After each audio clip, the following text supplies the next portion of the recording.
Thanks, Viola, and good evening to everybody. Good evening to folks calling in for all across the country. I'm WFP National Director Maurice Mitchell, and I want to thank you all for joining us. So today, I want to talk about a subject often ignored in political spaces. I want to talk about trauma and about how we respond to that trauma. Here at the Working Families Party, we're building something different. It's not just about our platform or about our strategy or even about our candidates. We're building something that is fundamentally a different kind of political party. Now, the Democratic National Committee and the DCCC and all the various other committees of the Democratic Party, those committees are in existence to raise and spend money in order to elect Democrats, full stop. What we're building is connection and belonging around our shared values and interest. We're building a political community. Now, community means having people with you, someone to celebrate your wins, and also people who sit with you through pain and grief. When communities are hurt, when communities experience trauma, communities come together, not simply to do business, but to mourn, to process, and to heal. Not simply to raise money, expend money to elect people, but to do all the various things that communities do. In Dayton, Ohio, we saw once again the senseless deaths that result from the cynical interests whose main daily concern is to ensure that people can buy military-style weapons. And there have been more than 200 mass shootings just in this 1 year. But I want to talk a bit more about one mass shooting in particular. What we saw in El Paso earlier this month wasn't just a shooting. It was a deadly rampage planned and perpetrated by a white nationalist, motivated by a desire to, quote, stop the Hispanic invasion. Now, many of us were deeply, deeply shaken by those aberrant acts, especially our Latinx family and all immigrants. For folks whose sense of security has already been threatened, this violence is a nightmare come true. This shooting wasn't just senseless violence, it was an act of political violence, or to put it plainly, terrorism. When the official policy of our government is family separations and raids, like the one that arrested more than 600 workers in Mississippi, for example, it isn't hard to see how this doesn't feel random, but rather just a few more steps down a logical progression of dehumanization. One of the missions of the Working Families Party is to not let such cruelty stand through the way that we engage in our politics, to change the world that produces that cruelty. But another, because we are a community, is to heal together. So we felt it was important to create space for all of us to process what happened collectively. In our small group discussions today, we invite you all to share your reactions and to find strength in our collective determination to build a better world. After a tragedy, there is a familiar refrain that we often hear from politicians, especially right-wing politicians and Republicans. Some of them will offer, quote, hopes and prayers, but say it's, quote, too soon to talk politics. This is as familiar as it is useless, this refrain of it's too soon to talk politics. It's the refrain of people who want to avoid serious substantive discussion of the necessary changes that have made themselves so abundantly clear. So I want to be clear from the standpoint of the Working Families Party and this community. This is absolutely the time to talk politics, because politics is, after all, one way we make collective change. It's always been one avenue that we as communities come together in order to change the problems that we face as communities. Now, white supremacy and the white Christian identity movement that is championing it is an existential threat, not just to many of us individually, but in fact to humanity and all human life on this planet, regardless of your race. That white supremacist movement has found a home in the Republican Party, and to a real extent has captured the Republican Party. It's an alliance with the fossil fuel industry and other opponents of action to hold back climate change. The continuation of Republican rule means extinction. And if those two issues seem disconnected, climate change and white supremacy, think about how climate change will worsen the global migration crisis, which will further fuel white supremacists as they use global migration as an easy way to find relevance in their talking points and their politics, and bringing more and more working class people into their movements. If you're having trouble imagining the nexus of white nationalists and climate change, think about Brazil, for example, where nationalist, racist President Bolsonaro is allowing the Amazon to burn to benefit ranchers and loggers at the expense of the planet and indigenous peoples. I believe the modern Republican Party is a force for evil in this nation and the world. That's not a partisan statement, it's a factual one, grounded in our history. It is our duty to defeat the white Christian identity movement, both politically and culturally, if we're going to marshal the extraordinary wealth, power, and human creativity we have in this country for moral ends. We need people to link their fates across race. Now, we can't do that so long as the appeal of white supremacy and the structures that it support remain in place. If we take a step back, all of our work, door knocking, texting, running for office, all of our work is about building a multiracial movement of working people to defeat the white nationalists and their billionaire allies and put power in the hands of the people who will use it for good. We believe in the possibility of victory in that struggle. Was strengthened by events that shaped me profoundly 5 years ago, just this month. 5 years ago, people in Ferguson, Missouri, contributed to that struggle in transformative ways. A week after Michael Brown was murdered, I witnessed what it looks like when a community responds to trauma by doing what seemed impossible, coming together and resisting. Resisting the notion that in the face of that trauma, the best way to honor the dead is to remain calm, to remain safe, to stay at home. It's to light candles around a vigil and bow your head in prayer. The people in Ferguson responded to the trauma of a death by state violence in their community and showed it was possible to transform that pain into a freedom struggle. They mourned, but their response was also political. The fact that the district attorney in St. Louis County today is Wesley Bell and not Bob McCullough is because the people of Ferguson translated their protest into politics, as well as many, many activities to this day. That is the lesson I learned, and I continue to learn from the people of Ferguson and the people in St. Louis. The cameras left a long time ago, but they are still fighting to this day. At times when we experience losses, we often hear the word of labor activist Joe Hill, don't mourn, organize. It might be the opposite of quote unquote hopes and prayers, right? The idea of don't mourn, organize. But I think there's something incomplete about that idea, don't mourn, organize. It's true that if we stop our work to mourn our losses, then the forces who cause the suffering can gain even more ground. But we should never be so disconnected from our humanity that we don't mourn in the face of suffering. Our mourning means that our humanity is still intact. The organizing we do should be fueled by that. In moments such as these, and in times such as these, we must do both. We mourn and we organize. Thanks for listening. Now I'd like to introduce our first guest of the evening to help us unpack these far-right movements. Eric Ward is the executive director of the Western States Center and the Western State Strategies, as well as a close friend of mine. Eric is also a leading civil rights strategist and an expert on hate movements and what it takes to defend democratic institutions and inclusive societies.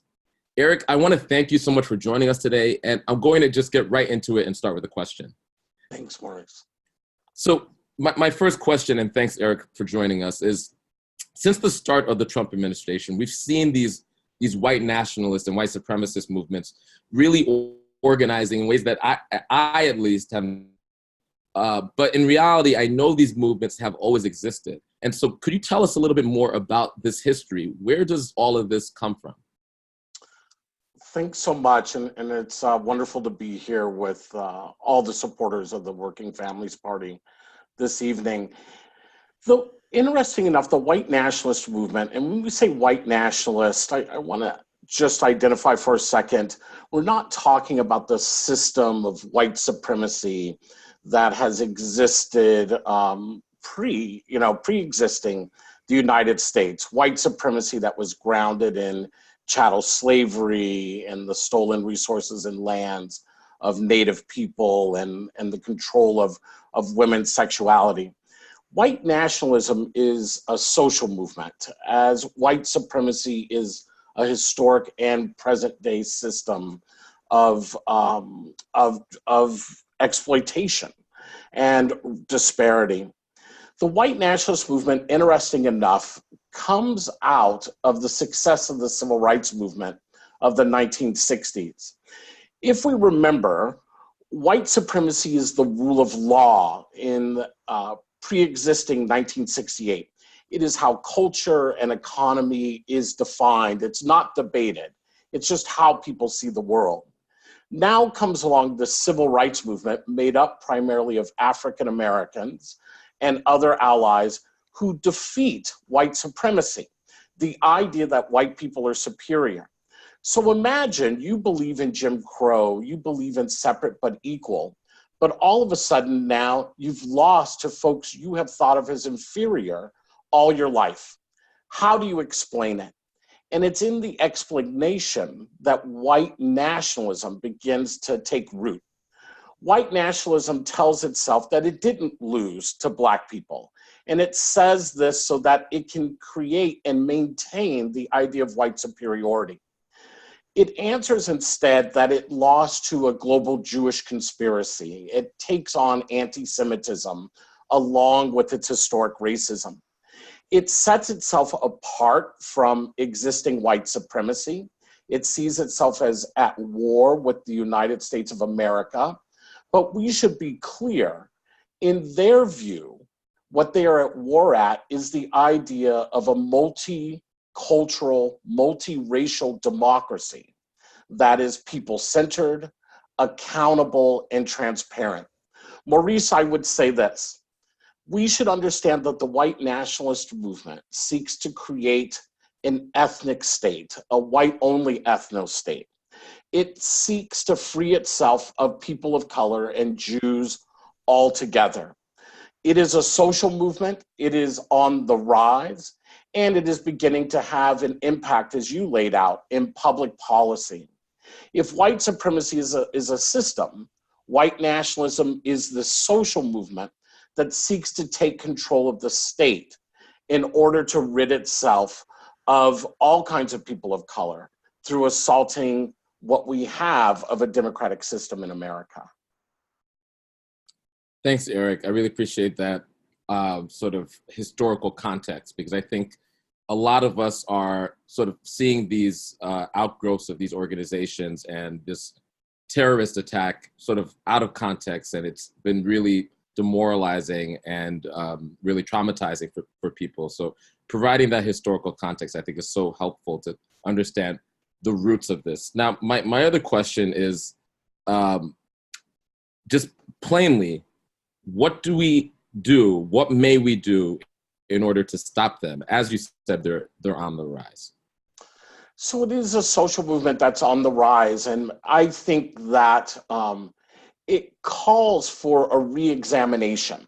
And what I mean by that is that typically those of us who have challenged economic and racial and gender inequality in our society have primarily focused on trying to hold institutions accountable. What we are dealing with in this period are another social movement that is grounded in exclusion, not inclusion, and that social movement is also attempting to influence public institutions. What we need to do in this moment are three things. The first is we have to be an organization. It is why organizations like Working Families are so important. It is a multicultural, a multiracial space that brings people together to challenge inequality in our society. It does so by building power. If you are not an organization, your ability to respond to the white nationalist movement, either to its domestic terrorism or to its impact on policy, will be very limited. By being inside of important organizations like Working Families, what you get to do is to join with other folks of similar values, building power to change the conditions in our society. And changing inequality in our society is critically important. And this is the second thing that I tell people that we have to understand. I'll relate it in a story. About 2 August ago, there was a protest here in Portland, Oregon, by a group who calls themselves the Proud Boys and another organization called the Patriot Prayer.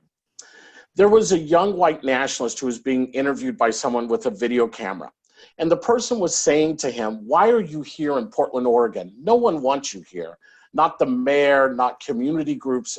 Everyone has denounced you. Why are you here?"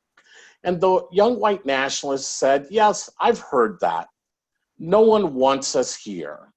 But the fact remains that the city of Portland is one of the few urban places in America where the Black population is shrinking by both whole number and by percentage." He then said to the person holding the camera, "You can say you don't want us here, but you're doing something we could never get away with. You are making the Black population of Portland, Oregon disappear." This second point is critically important. If we want to defeat the white nationalist movement, we have to build a real alternative that does not look like the present day inequality that exists in our society. If we do not address the inherent inequalities in our society, we will in no way be able to convince Americans that the way forward together is not through a trench of bigotry and hatred, but by lifting up the right for all of us to live, love, and work together. It is why being in political formations of shared values right now is so critical. Thanks, Eric. Thank you. That's a lot to chew on, especially for the Working Families Party and the project that we're trying to build. And so if you could maybe, with this last question, since you're speaking with leaders all around the country, member leaders of the Working Families Party, if you could maybe share what you think that our distinct role in what you laid out might be. And then that'll be our last question. I might ask you one other thing, but yeah, just wanted to maybe in a few seconds share some insights for our members in particular. Absolutely. I have studied and organized around this work for 3 decades, and I actually think the Working Families Party is uniquely positioned right now. There is so much cynicism in terms of politics and what does that mean in our lives right now, tangibly and measurably, that Working Families Party is a breath of fresh air. It is not focused on partisanship, but on shared values. And that's critically important. The white nationalist movement right now has focused on a specific constituency, right? And it is middle class and to working poor white folks. Now, let's be clear. It's not that people who are working class or working poor are more likely to join the white nationalist movement. It's simply that there are more working class and working poor people in America upon which to draw a constituency from. We need to compete for that constituency. And that means engaging at the local level, and it means doubling down on our values of race equity, gender equity, economic parity in our society, not running from them. So the one thing I would say in holding that in mind is that each member of the Working Families Party can be engaged in municipal politics, right? And making sure that right now we have the elected representation that represents the values of a multiracial democracy in America. That could be running for office, that could be volunteering for a campaign, that could be using your voice as advocacy. Everyone can do something. And the way to do it is through strengthening the unique vehicles such as the Working Families Party. It is a critical vehicle in this time. Thanks, Eric. That's a lot for all of us to ponder as we build a party in our respective states and communities.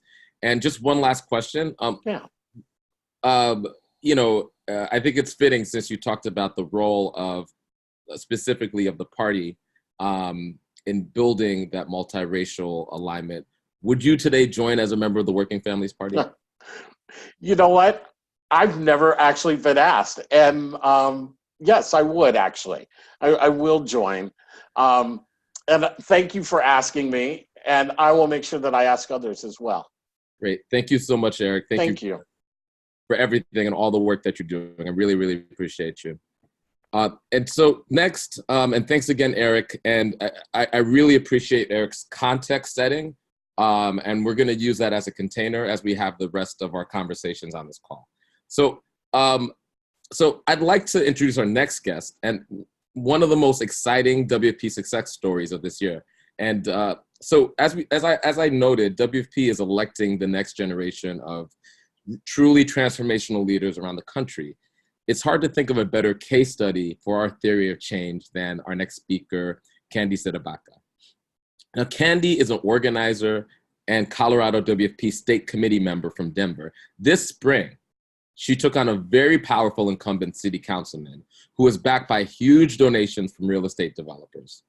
And with the enthusiastic backing of Colorado WFP, she scored an enormous upset. And as Candy will surely tell you, just in a few short months since she won her election, she has already struck some blows against white supremacy in Denver. So Candy, the floor is yours. Thank you so much for that introduction, Maurice. And thank you, Eric, for that historical context.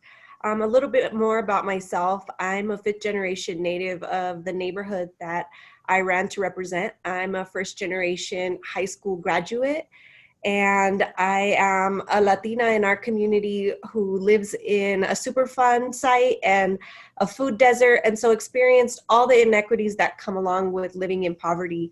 My plan was never to run for office. I'm a social worker and a community organizer. I spent the last 2 decades of my career working in and with government in a range of different ways, but primarily focused on youth development and building the next generation of leadership in underrepresented communities. And we were advocating and organizing so perfectly, and it was all falling on deaf ears. And so just came to a breaking point where we couldn't sit back anymore without running for office. And local office is very tough to run for, especially for a grassroots long shot candidate. Fortunately, when I launched my campaign, Working Families was launching their Colorado chapter. And it was a good friend of mine who was leading that effort, and he was deeply embedded in community here in Denver.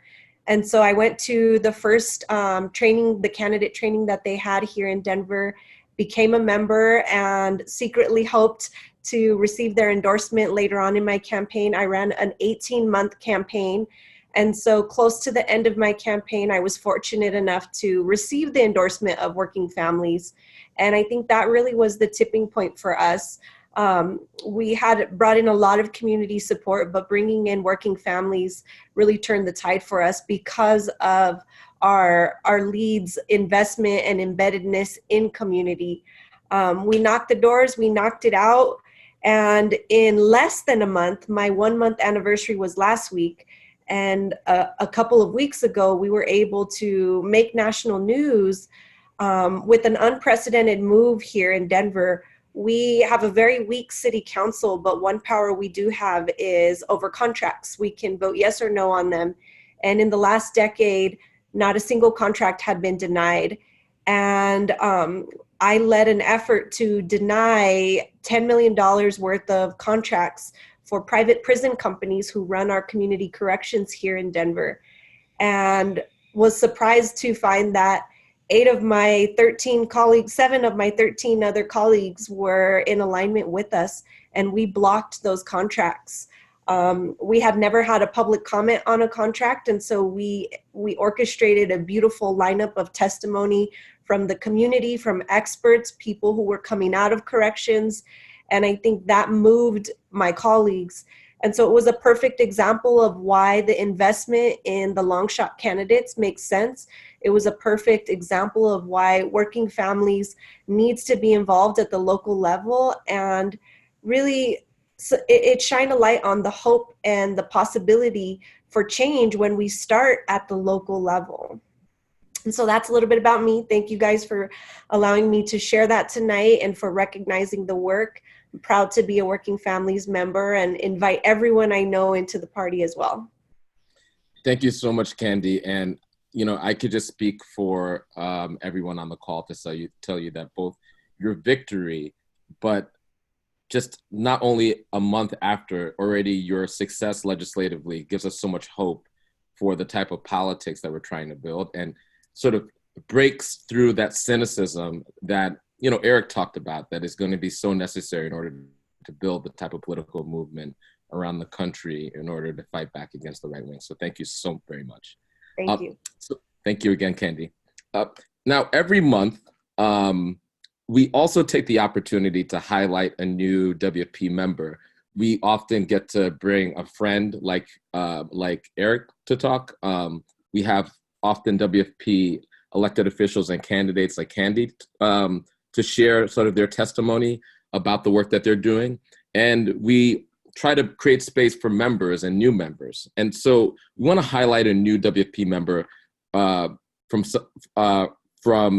El Paso. I'm about to bring up Eric Stoltz. Eric, first of all, let me say that we are sharing in your grief and the grief of your neighbors. We understand that El Paso is still recovering from the white supremacist attack. So I just want to also share that before we bring you on. Now, we're also committed to building the power to ensure that this never ever happens again through the people power of organizations on the ground, in alliance with working families and other folks in the broader progressive movement. So Eric, can you just introduce yourself and tell us why you decided to join Working Families? Sure. Thank you for having me. And I originally joined Working Families Party as it expanded in Texas. As Candy said, it expanded in Colorado. And I was really excited for this opportunity. I was recently a candidate as well for city council in El Paso, and really recognizing the power that, you know, Working Families has throughout the East Coast and how much power they can bring into working communities throughout the Southwest. I ran and I am joining the Working Families Party because I think it is very important to identify that we have, you know, white billionaires and millionaires who are controlling our local governments. Even in a city like El Paso, which, you know, most of us are people of color. We still have people, white millionaires, you know, controlling our city council, controlling our city government, and allowing to displace, you know, communities of color for their financial benefit. And I think recently, you know, with this recent attack, it was kind of something that is very unexpected. Living in El Paso, we live in a bubble, and, you know, we see white supremacy more in a institutional setting. We don't really see so much white supremacy or white nationalism in our community. And I think that this really is waking people up to the idea that unfortunately, even our communities, we're majority of color, that we are vulnerable, not only through systematic means, but also through violence. And I think that Working Families is doing a great job to really power among all working people. And I'm excited to see the bigger expansion into Texas and how we can tackle, you know, making sure that campaign finance from rich millionaires and billionaires are no longer pushing elections and winning elections, because communities of color and people of low income have dealt with environmental racism and a lot of other issues that we face in this time. Thank you, Eric. Thanks so much for sharing. And again, I just want to, from the bottom of my heart, just send a lot of love and encouragement to you and other folks still in the aftermath of that attack.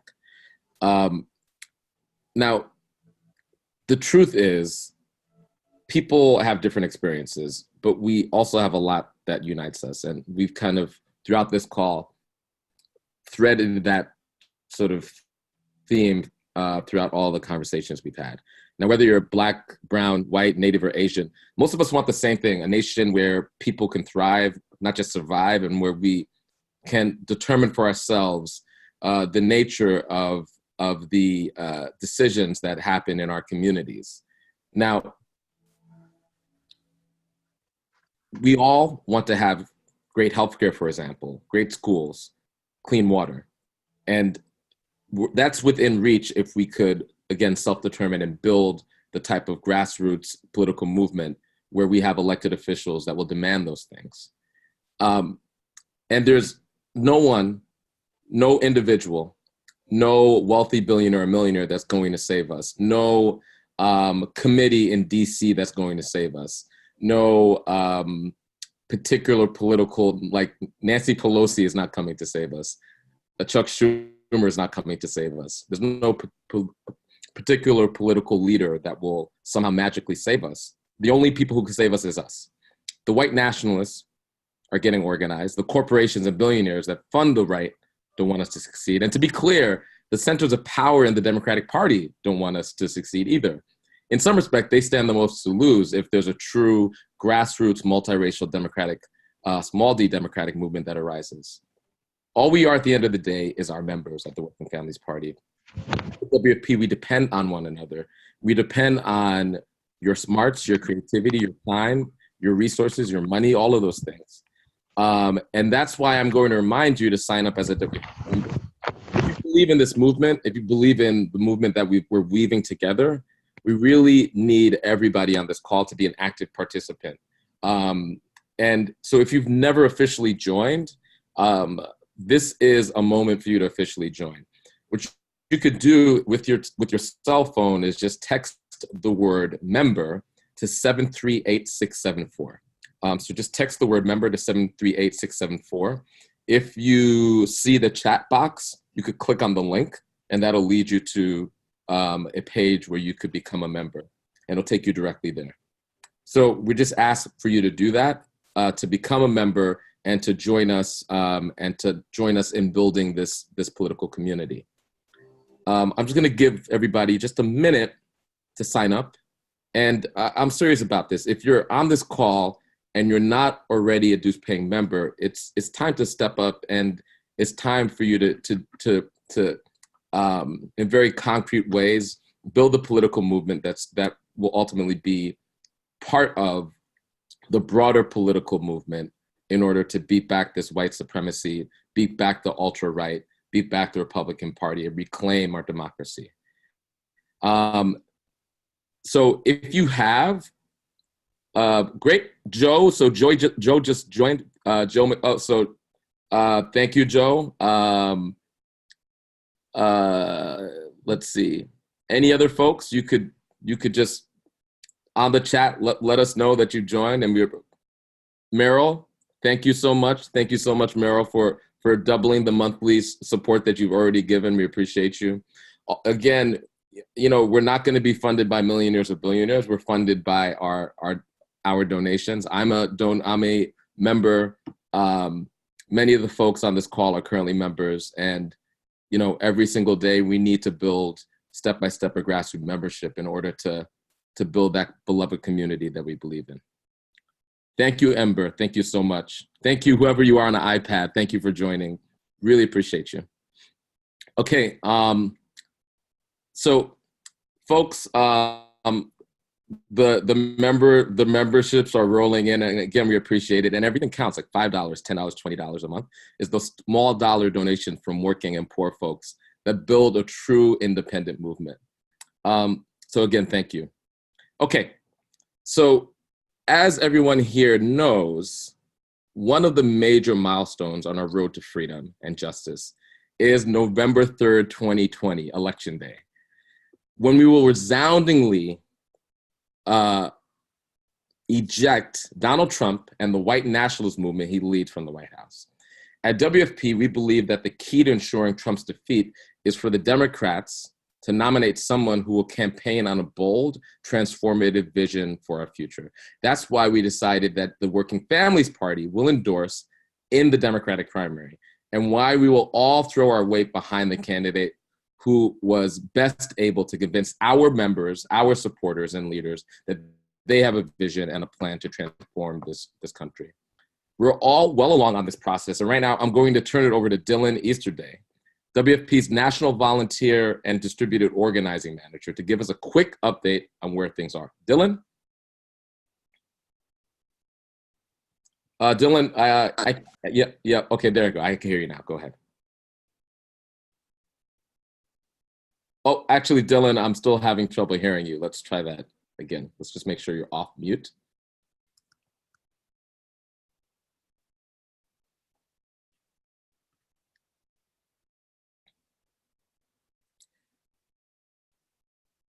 Let's see if we could. We still can't hear you, Dylan. So let's see if we could. Okay, I think. Okay, how's that? Go ahead. Same choice so that when your job starts tomorrow. Nope, can't hear you, Dylan. Okay. I thought that was you. Okay, there you are. There you are. Okay. So sorry for the audio troubles. Thanks, Maurice. That's all right. This is live. You're right. We've gone through several live Q&As. As many of you know, earlier in the summer, we invited all of the campaigns to apply for our endorsement. Based upon the responses that we received, our national committee selected 6 candidates who we would invite to interview with WFP members. So far, we've conducted live interviews with 4. Senator Warren, Secretary Castro, Senator Sanders, and Mayor de Blasio. Our interview with Senator Booker is this coming Tuesday, so I really urge everybody to join there. And we're still finalizing a time for the 6th campaign, Senator Kamala Harris. So I want to give a real shout out to our friends at ACT TV. Because of them and their partnership with us, almost 500,000 people have tuned in to watch and participate via Crowdcast and Facebook Live. Some of the candidates have used the platform, our live Q&As, to announce major new policy commitments, which media outlets have not failed to notice themselves.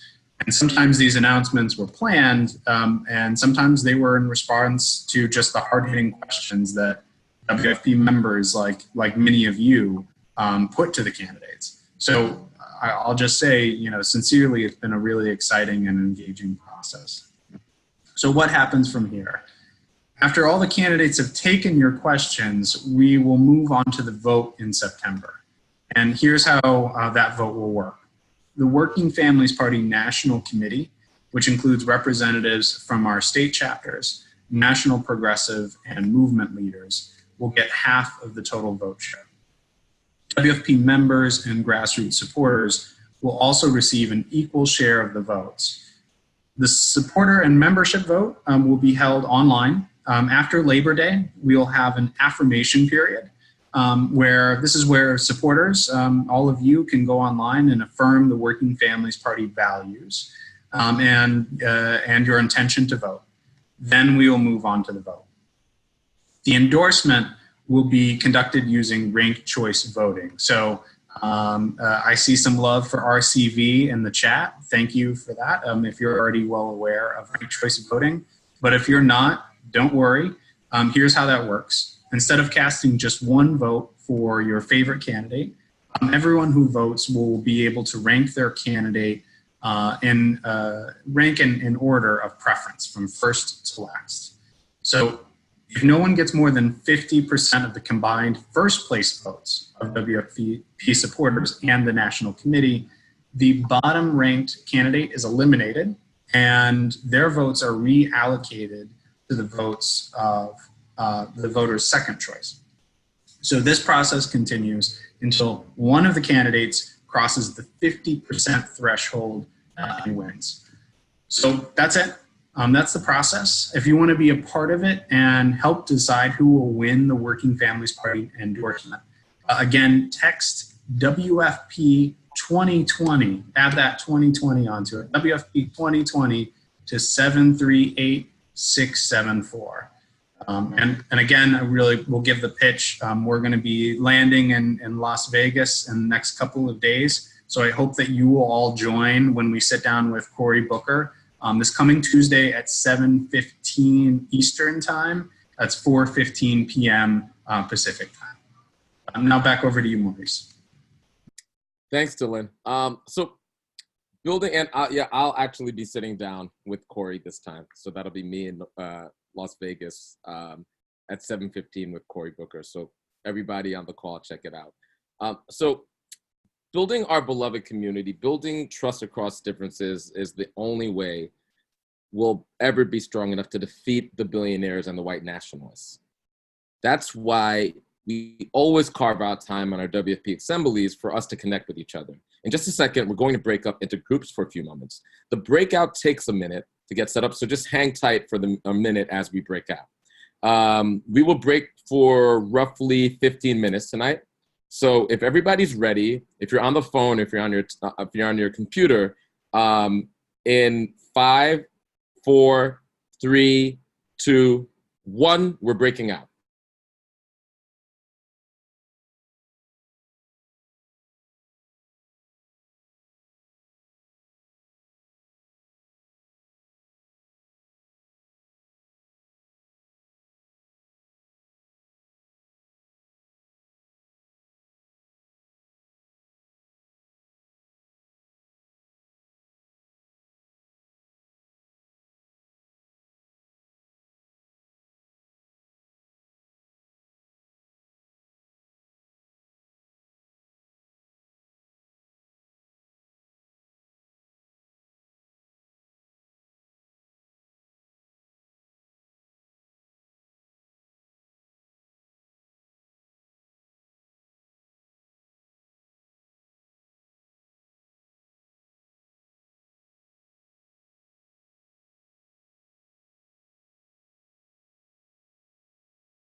Hi, can anybody hear me? Yes. Rebecca? Hi there. Hello? Hi, can y'all hear me? This is Amanda from WFP. I can hear you. Hi. This is Cole. This is Nancy. How are you? Nancy, I'm good. I'm actually trying to get our guide into the room to facilitate this conversation. If I can't grab her, I'll just go ahead and do it. But wait, can you guys actually Okay. hear me now? Because my microphone was off for yep, some I can hear you reason. now. All right, cool. Yeah. Yep, Priscilla will be here in just 1 second. How's everybody doing in the meantime? What a busy weekend. Oh my God. You're telling me. All right, Amanda, I'm here now. Hey, Priscilla. Hi, sorry about the confusion. Okay. Did you get anything started, or do you want me to? No, you go ahead. Awesome, thank you. So hello, everybody. Welcome to the breakout. My name is Priscilla, and I'm going to be leading it. I am calling from Milwaukee. I work for the Wisconsin Working Families Party. Our goal of this Land of my favorite cheese. Oh, nice. Yeah, you made cheese. I love I it. love Wisconsin cheese. That's awesome. So our goal of this session is just so we can come together and create the community, even though we're all spread out everywhere. We can kind of create that space, share what resounded with you, how it relates to your own life and organizing, maybe what you're bringing back to the community. We also want to make sure that this space is welcome for everyone. So make sure when you're speaking to use I statements, try to speak from your heart rather than your head, avoid giving too much advice or instruction, and then be mindful of time. We only have about 15 minutes. So if everybody can speak maybe about 2 minutes per person. So to start, we're going to go with a quick round of introductions. So share your name, where you're calling from, and one word that describes how you're feeling. So like my name is Priscilla. I'm calling from Milwaukee, and right now I'm kind of feeling heavy with our topics. So whoever would like to go next, go for it. My name's Rebecca. I'm from Sarasota, and I gotta say I'm feeling the same way as you. So Nice. Thank you for sharing. Yeah. My name is Nancy Shulman. I live in Long Beach, which is about 20 miles east of New York City, and I feel I feel a strange mixture of being very sad and scared, but also feeling confident in the Working Families Party and finding people to form solutions with. Yeah, awesome. That match how we feel. Yeah, awesome. All right, anybody else? I'll jump in. Sorry. You're good. Hi, Amanda. Hey, this is Amanda Johnson. I'm sorry I don't have a face right now in my video. Good. My computer video is not working. I am currently calling from West Virginia, although I am normally in Brooklyn. And I'm going to use 2 words, exhausted and also optimistic. yeah. Awesome. Thank you. Yeah. Okay, this is Cole Napper. I'm in New York City, in Manhattan, and I am actually feeling pretty optimistic myself. Awesome. Thank you for sharing, Cole. Also, if you're on the phone, it's *6 to unmute yourself. I'm Flav. I'm calling from Philly right now, normally from Brooklyn. I am feeling grateful to be in this space where we get to talk about this stuff and, just like share and build with each other. Awesome. Thank you, Flav. Yeah. Hello. Good evening. Hi. My name is Khalil. I'm calling from New York, Far Rockaway, Queens, to be exact. I am super excited to be in this space because it represents people all across the country who are part of a movement that's actually looking to go and not be a part of a culture of establishment favors and politics, but actually make a difference in the lives of people who depend on us to lead. And that's what I feel in this space, hearing everybody, hearing their stories, hearing the call earlier, and I'm excited to be a part of that tonight. Awesome. We're excited to have you. Thank you. Yeah. Oh my gosh, I'm remembering even the evening of that evening in November 2016. There were there were states that broke my heart, but I am happy to see progress too. Yeah, so that actually launches perfectly right into our next question. Yes.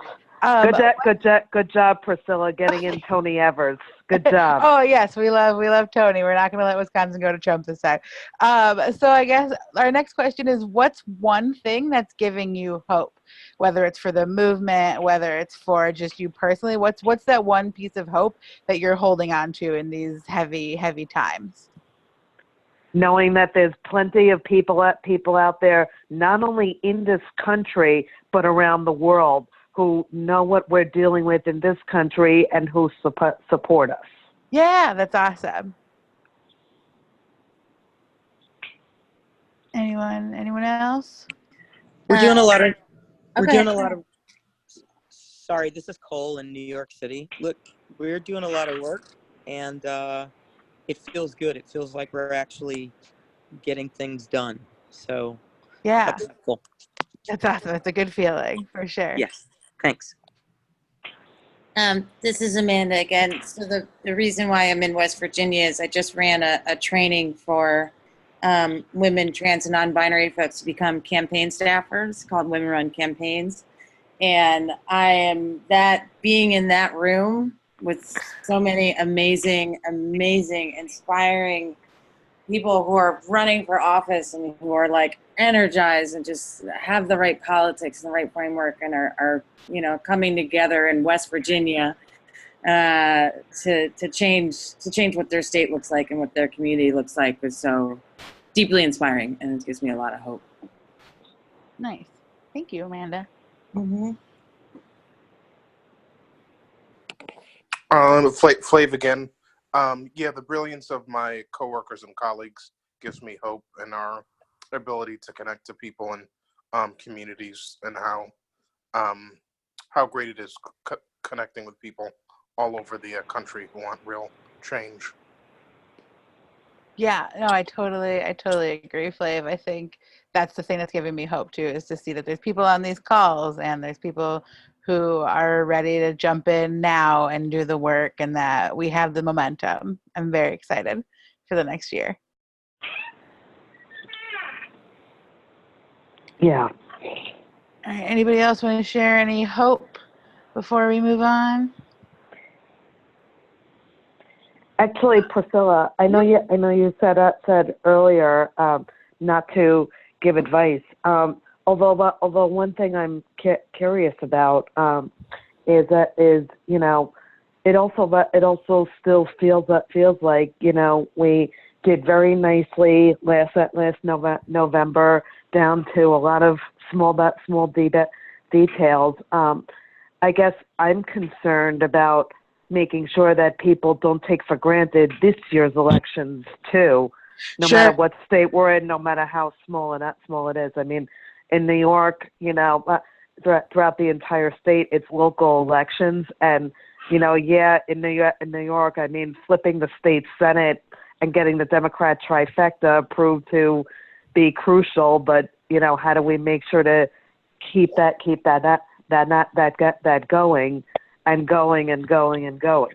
Yeah, so that actually, you're doing great at my transitions to the next question. So our next question is a bit of a bigger one.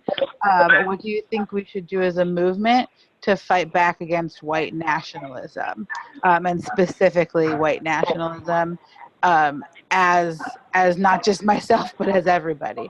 So I think for me, when I look at local elections, I look to see, is this somebody that always is just going to win? Is this somebody who looks like everybody that's on the city council or county board? So that's like one way that I'm going to try and fight back, is to really make sure our candidates are people that push our mission and that are actually going to work to get things done and fight back against white nationalism. Yeah. I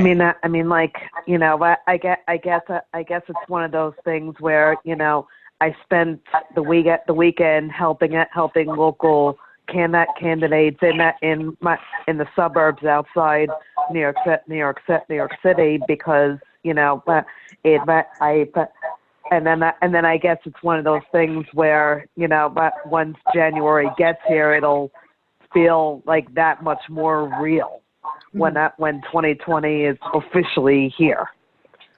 I guess I'm also concerned about the census, knowing that a new decade is looming, and it feels like even though the citizenship question is not going to become a reality, it feels like there was damage done already. Sure. Yeah. But how does that translate? No. Does anybody have any other thoughts on the white nationalist perspective? Yeah, I have one thought. Yeah. Thanks, Blake. So, one thing that concerns me is I haven't been hearing some of the more radical ideas, like connecting white supremacy between the shootings that happen from mass shooters to the police shootings that happen, particularly of young black men, and the idea of police just don't need to have these weapons in order to police like they don't in other countries. And I'd like some of the more radical ideas to enter the conversation so that we're not having these like people who are just incapable of having this level of responsibility of these like murderous, machines in their hands, like going around the community policing people who don't look like them, ending lives when they really don't need these weapons except for extreme cases. Okay, but what precipitates their hate is all I want to know. That's a good question. You ask good questions, and I don't know. That's big question. Unfathomable to me. It is. So It really is. Yeah, I completely agree. Yeah. Well, again, it's like two different questions, but the first thing is like what precipitates their hate or not. If they don't have these weapons, then they cannot exact this type of, pain or like death upon other people. And so like the other thing can be answered, I get that separately. But like, let's take these weapons out of cops' hands. Cops do not need deadly weapons. They're not like a judge, jury, an executioner. They're supposed to be like simply, protecting and serving, and that's it. Yeah. I'm sorry, I gotta stop you, Priscilla. Yeah. Yep, I was just gonna say, we're gonna so the breakout session's wrapping up. Thank you all so much for sharing. We had a great conversation. Everybody's gonna be joining our group again, like back into the main session. So you won't need to go anywhere. Just sit tight, and we're gonna wrap up with Maurice again. But thank you all so much. Yeah. Thank you. Yay! Thank you. Like we're all coming back.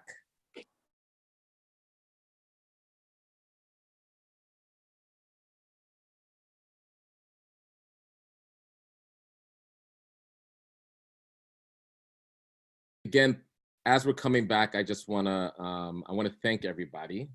I always really enjoy these breakout groups, but this week it was particularly powerful to be in that small setting and getting a chance to build with folks.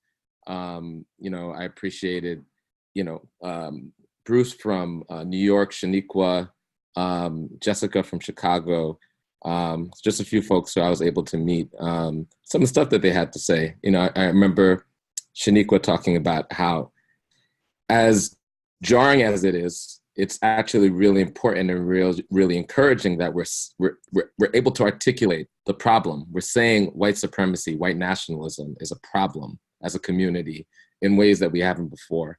And, despite the fact that, we're both seeing it more, we're able to name it as a community and confront it more.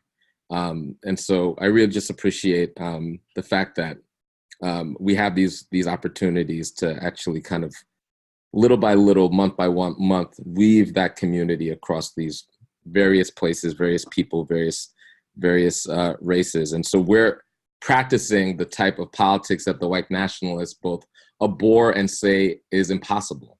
So just really appreciate that. Now, so tonight was our 5th WFP Assembly. I think every month is getting better and better. This is like we're building it as we do it together. This is an experiment in radical democracy and community. And what we're doing is using this space to begin to build something that can and should be an electoral movement together. And every month we close in something that I borrowed from my siblings from the Movement for Black Lives. So this is a ritual that whenever the Movement for Black Lives, when we did our conference calls, we would do this ritual at the end of the call. And I'd like to call you all to participate in this ritual as we end this call. In just a moment, we're going to unmute everyone's line. And so everyone could say goodnight together. Now, you don't have to use the words goodnight. You could use any word, any sound, any phrase. I often use the words of solidarity. It could be in any language that demonstrates the radical, multiracial, deeply connected sense of meaning and connection and belonging that we're attempting to create here with the Working Families Party. So get ready, not right now, in a few seconds, get ready to say, think about what that word is, what that sound is, what that intention is, what that energy is, okay? You got it? All right, and then we're gonna unmute everybody's line. So for a few seconds, we will hear a cacophony of noise. Everybody all at once will hear this sort of symphony of just collective energy. So in 3 seconds, not just yet, in 3 seconds, we're going to unmute. So now, 3, 2, 1. Love you guys. We are not Or else you alone. do. Family. Medical. I love you guys. Oh, great. Last night to Thank meet here. you. Let's keep looking out for each other. Okay, Maurice, every part of us Thank you. on the one ring in which we all live. Okay.